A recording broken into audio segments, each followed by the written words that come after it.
Assalamualaikum warahmatullahi wabarakatuh. Salam dan bahagia. Ya, apa kabar semuanya? Sehat ya? Alhamdulillah. Semoga kita senantiasa diberikan kesehatan oleh Allah Subhanahu wa taala. Nah, sebelum kita memulai pembelajaran kita pada hari ini, terlebih dahulu kita membaca doa sesuai ajaran dan keyakinan kita masing-masing. Berdoa dipersilahkan. Cukup.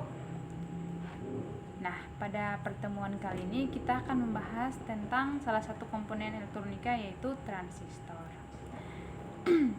Nah, sebelum kita mengetahui lebih jauh lagi apa itu transistor, di sini Ibu akan menjelaskan tujuan dalam pembelajaran kita pada hari ini, yaitu yang pertama untuk mengetahui pengertian dari transistor, kedua untuk mengetahui fungsi dari transistor, untuk mengetahui jenis-jenis transistor, dan yang keempat yaitu untuk mengetahui untuk mengetahui kategori transistor. Nah, Ibu tahu bahwa sebagian kalian pernah mendengarkan apa itu transistor, hanya saja belum mengetahui pengertian dari transistor itu sendiri. Nah, untuk mempersingkat waktu, langsung saja kita ke pembahasan yang pertama, yaitu pengertian transistor.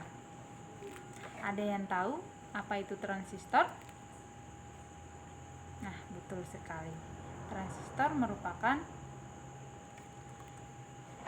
sebuah komponen elektronika aktif yang terbuat dari bahan semikonduktor dan memiliki fungsi dasar sebagai penguat, sebagai sirkuit pemutus, sebagai penyambung, sebagai stabilitas tegangan, modulasi sinyal, dan lain-lain.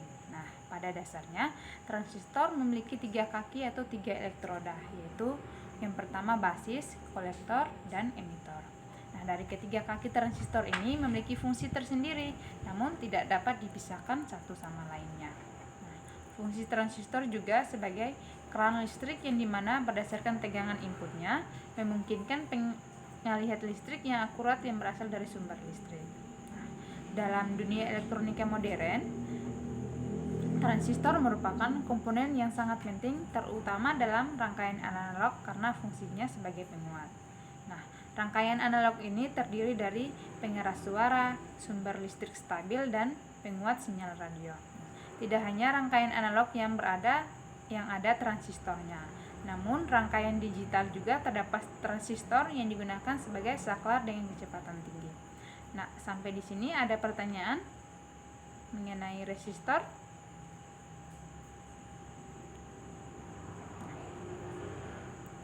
Masih paham ya?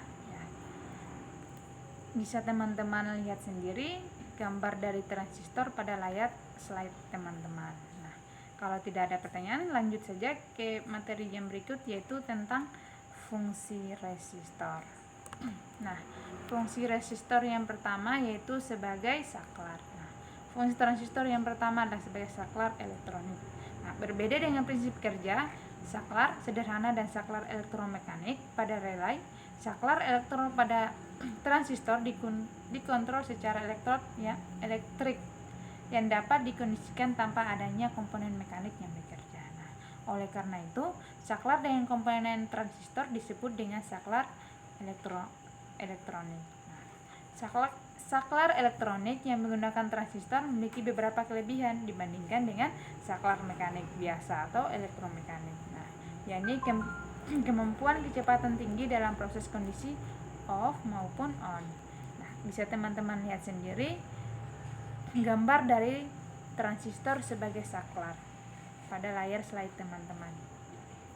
Nah, fungsi resistor yang kedua yaitu transistor sebagai penguat atau amplifier. Nah, transistor sebagai penguat atau amplifier yaitu digunakan sebagai penguat arus. Dengan fungsi ini, transistor dapat digunakan sebagai rangkaian power supply, tentunya dengan tegangan yang disetting. Nah, untuk dapat digunakan sebagai fungsi penguat arus transistor, harus dibias tegangannya yang konstan pada basisnya. Nah, agar pada emitor keluar tegangan yang tetap, umumnya untuk dapat tegangan basis agar tetap digunakan di diode Zener. Fungsi elektronika yang ketiga yaitu sebagai gerbang logika. Nah, gerbang logika itu sendiri merupakan rangkaian paling dasar dari sebuah rangkaian digital. Sebuah IC yang terdapat pada beberapa komponen komputer seperti pada RAM, CPU, dan peripheral yang terdapat di dalamnya sebagian besar adalah terdiri dari jutaan gerbang logika. Rangkaian gerbang logika ini pada dasarnya dibuat dengan menggunakan transistor. Ada beberapa konfigurasi gerbang logika yang ada pada teknik digital, antara lain gerbang AND, gerbang NAND, gerbang NOR, gerbang OR, gerbang NOT, dan lain sebagainya. Nah, di sini dapat teman-teman lihat sendiri gambar dari gerbang logika. Nah, selanjutnya yaitu jenis-jenis transistor. Ada yang tahu ada berapa jenis-jenis transistor? Nah, benar sekali. Umumnya jenis-jenis transistor itu ada banyak sekali, tapi pada umumnya hanya digunakan dua saja, yaitu yang pertama transistor bipolar. Nah, transistor bipolar itu sendiri merupakan jenis transistor yang prinsip kerjanya membutuhkan perpindahan muatan pembawanya, yaitu elektron di kutub negatifnya untuk mengisi kekurangan elektron atau hole di kutub positifnya. Nah, bipolar itu sendiri berasal dari dua kata, yaitu bi yang berarti dua dan polar yang artinya adalah kutub. Karena memang transistor ini memiliki dua polaritas kutub, yaitu P dan N. Nah, transistor jenis ini disebut dengan bipolar junction karena transistor yang memiliki akronim dan BJT. Nah, berdasarkan input basisnya, transistor bipolar dibagi menjadi dua, yaitu transistor NPN atau negatif positif negatif dan transistor PNP atau positif negatif positif.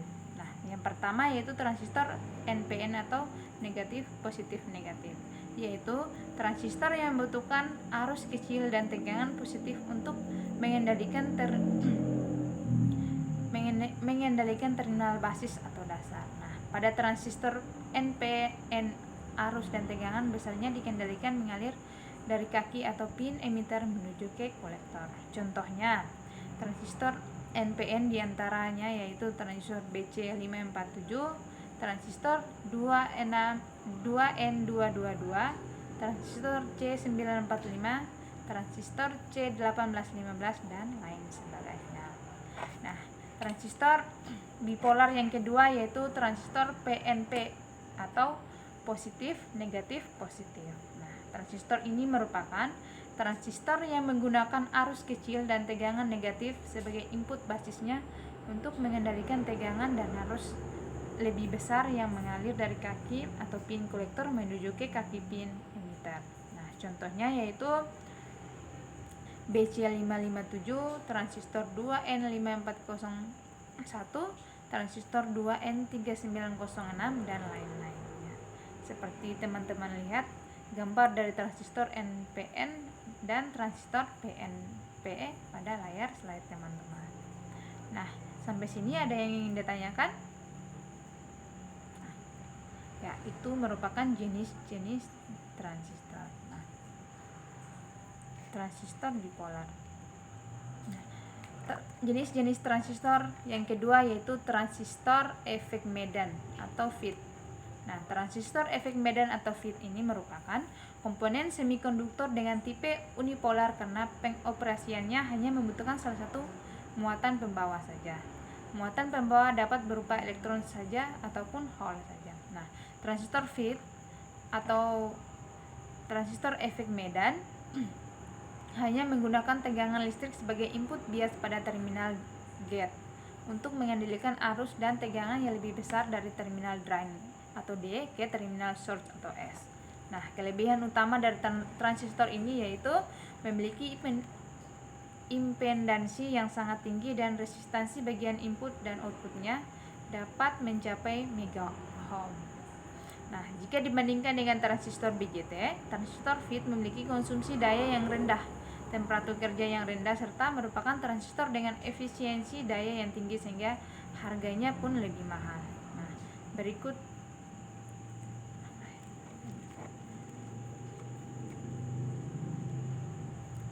ada yang ingin ditanyakan tentang jenis-jenis transistor?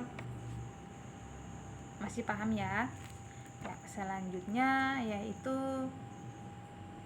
tentang kategori transistor. Nah, secara umum transistor dapat dibedakan berdasarkan banyak kategori.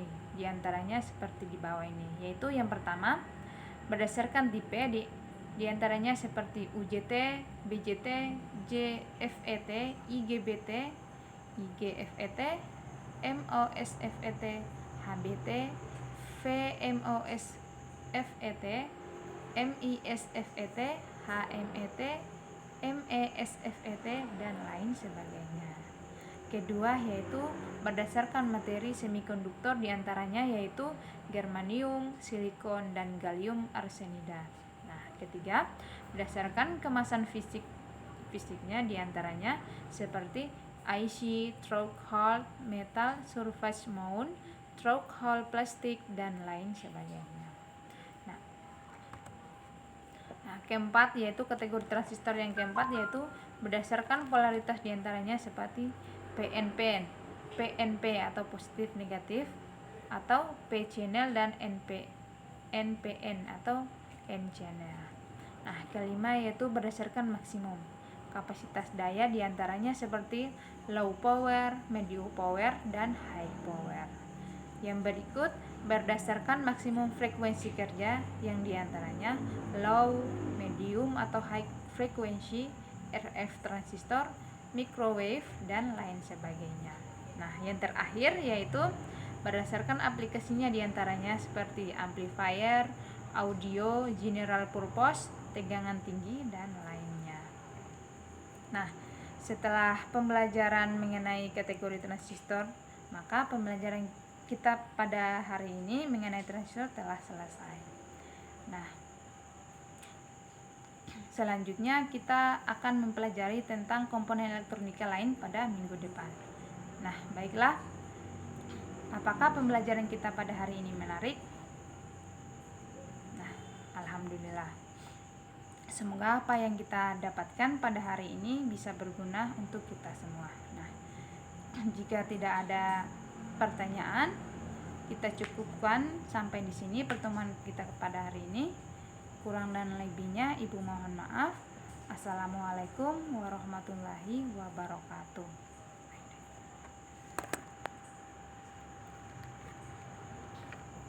12